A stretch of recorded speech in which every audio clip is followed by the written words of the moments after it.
I get asked this all the time. Who's actually in charge of Bitcoin?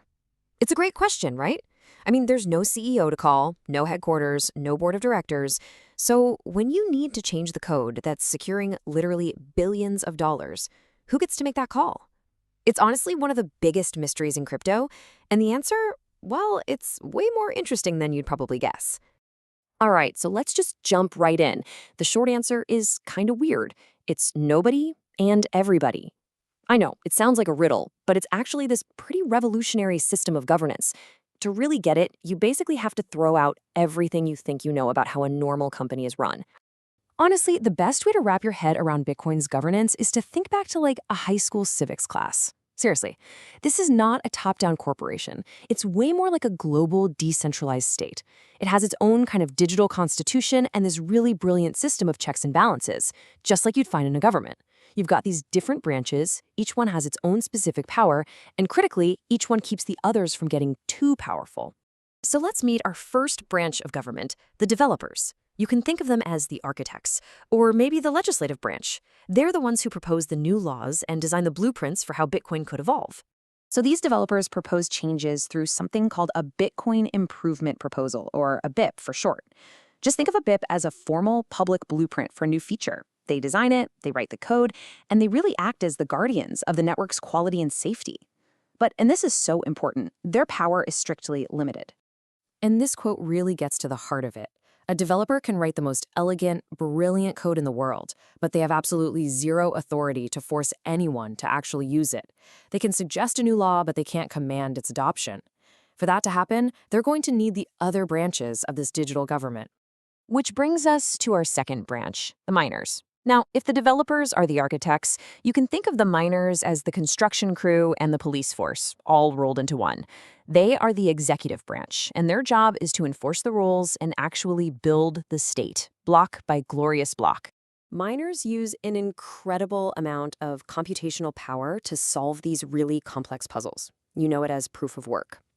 The winner of this constant race gets to add the next block of transactions to the blockchain. And in doing that, they enforce the network's rules.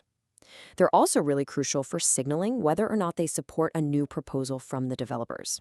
But here's the thing, miners are not dictators, not even close. They can't just make up their own rules as they go. If a miner tries to build a block that violates the network's constitution, well, the rest of the network will just completely ignore it. That miner would have wasted a huge amount of electricity and money for absolutely nothing. It's a powerful economic incentive that keeps them honest. Okay, so if developers propose the laws and miners enforce them, who holds the ultimate power? Well, that brings us to the third, and you could argue the most powerful, branch of Bitcoin's government, the full nodes. These are the judges. They're basically the Supreme Court of the entire Bitcoin network. And a full node, it's not some super specialized thing. It can be run by literally anyone with a computer and an internet connection. Each and every node downloads and verifies every single transaction and every single block against Bitcoin's consensus rules. They are the independent auditors of the whole system, making sure no one is cheating, not the developers and not the miners. This diagram here, it perfectly illustrates that aha moment of Bitcoin governance. You see how the full nodes are right there, smack in the center of everything? They connect the users, the miners, the developers. They are the ones who collectively uphold the Constitution and judge whether what the miners are doing is actually valid. Their whole philosophy is simple. Don't trust, verify. So this is the really crucial point. The true power rests with what we call the economic majority. We're talking about the exchanges, the businesses, the wallet providers, and the thousands upon thousands of individual users all running their own full nodes. If they don't like a change, they can just refuse to upgrade their software.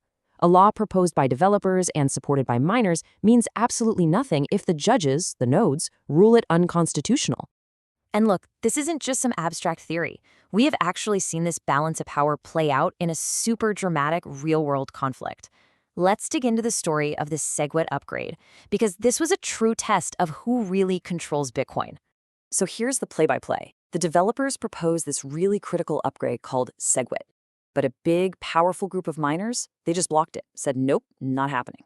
In response, the users, the regular node operators, they organized this absolutely brilliant countermove. They planned what's called a user-activated soft fork, which was basically them declaring, hey, on this specific date in the future, our nodes are going to start rejecting any blocks from miners who aren't supporting the upgrade. All of a sudden, these miners were faced with the threat of having their new blocks just ignored and losing millions in revenue. They had no choice. They had to give in. The people won. I mean, that case study perfectly illustrates the checks and balances that are right at the heart of Bitcoin. No single group can just swoop in and seize control. Power is distributed, and that creates a system that is incredibly resilient and really resistant to being changed by any one party. So let's just do a quick summary of that power structure. You've got developers who propose the laws, but they can't force them on anyone.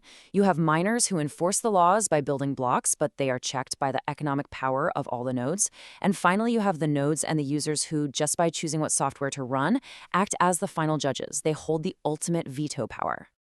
Now, you might have noticed this whole process is intentionally slow and really difficult. And you know what? That's a feature, not a bug. When you're dealing with a global monetary system, you want it to be predictable. You want it to be stable.